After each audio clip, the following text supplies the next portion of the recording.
অনেক ব্যক্তির মনে একটা প্রশ্ন জাগে আমাকে আর রাধাকে নিয়ে। বলেন যে না আমি আর রাধা একসাথে থাকি, না আমাদের বিয়ে হয়েছে। আমি এখানে দ্বারকাতে, ও ওখানে বর্ষণাতে।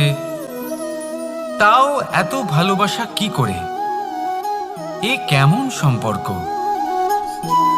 আমি তাদের একটা সহজ কথা বলতে চাই। আপনি কখনো আয়নার দিকে দেখেছেন? নিজের দুই চোখের দিকে তাকিয়ে জিজ্ঞাসা করুন, এই দুই চোখ একসাথে কেন বন্ধ হয়, একসাথে কেন খোলে, একসাথে কেন ঘুমোয়, একসাথে কেন কাঁদে? আজীবন কোনো এক মানুষের সাথে সম্পর্ক রাখা অবশ্যই সম্ভব, তাদের সাথে দেখা না করে।